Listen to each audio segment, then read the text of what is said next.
Hello. Yep, back again for another video. I've been trying to learn how to do video better, and I'm wondering if it's echoey or not. My whole house is a bit echoey. Been finding out information about how to make videos better. Face towards a window, so I've got the window on the other side, and have nothing in the background that's going to be distracting. My whole house is very open, and all the windows have chairs facing the other way, and then the windows facing the mess. So in the laundry, as you can see, I've got the window there.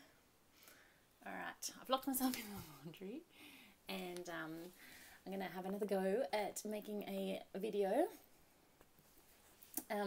This time I wanted to talk about self-care, because self-care is something that I put a post up on Facebook recently and got a lot of attention.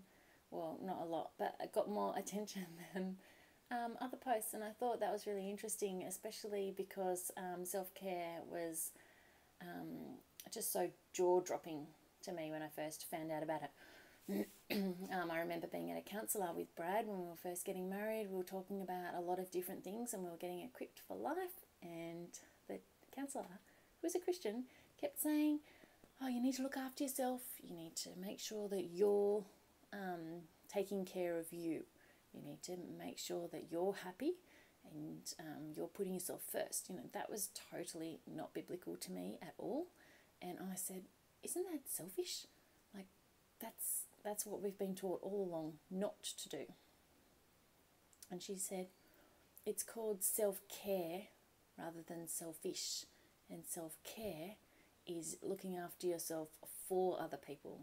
You're doing it for a different reason. Selfish is doing it for your own gain, your own happiness, your own selfishness. But self-care is taking care of yourself so that then you are available, equipped, ready to look after other people. And I know in the Bible, you know, Jesus talks about ministering to other people and caring for those who are sick or in prison, those who are less fortunate than yourself, widows and orphans and things like that. And so we are, it's our duty to look after ourselves so that we can look after other people.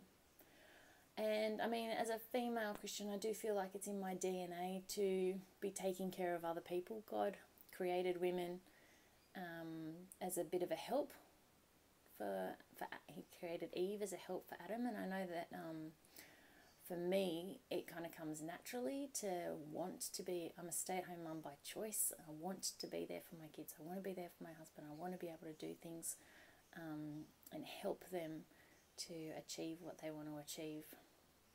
I mean, it's not always the case, it's just generalizing, but for me, self-care is so mind-blowing, because I can't do those things if I'm not looking after myself. And I do feel guilty when I look after myself, if I go and do something that I want to do during the day rather than, you know, the housework or the groceries or, you know, looking after other people. But taking care of yourself is kind of important before you take care of other people. It's just like on an aeroplane when you are going to crash.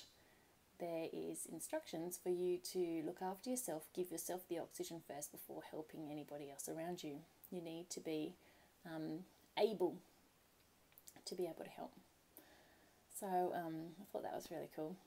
Jesus actually says, come to me, all you who are weary and heavy laden, and I will give you rest. As Christians, we do end up getting sucked into the world, and we want to go on a holiday, and we want to go and rest by the pool with a good book or go out for a dinner. How can we live our lives so that we are resting in Jesus every day, so that we don't need to go and have a holiday, so that we don't need to have that night off? We're just kind of breaking point. We need to be able to have lives that we can maintain without having to just be, can't wait for that next really big break.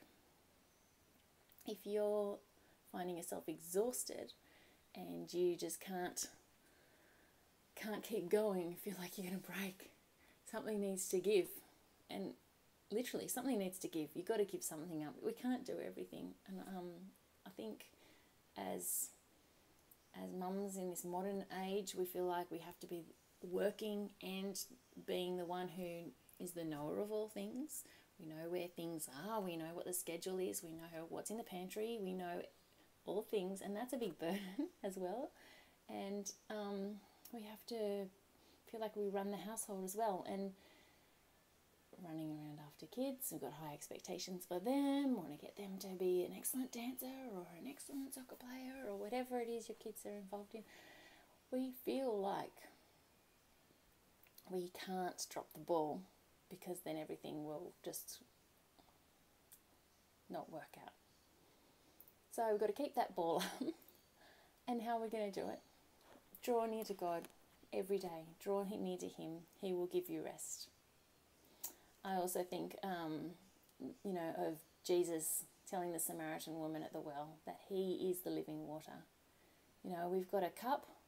We pour from our cup to the kids' cups, to social clubs, to our work. Our cup's empty quickly, very quickly.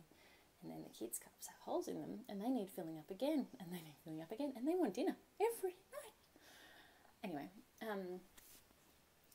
our cups need refilling, and we need to keep filling them up from the source of living water, from Jesus.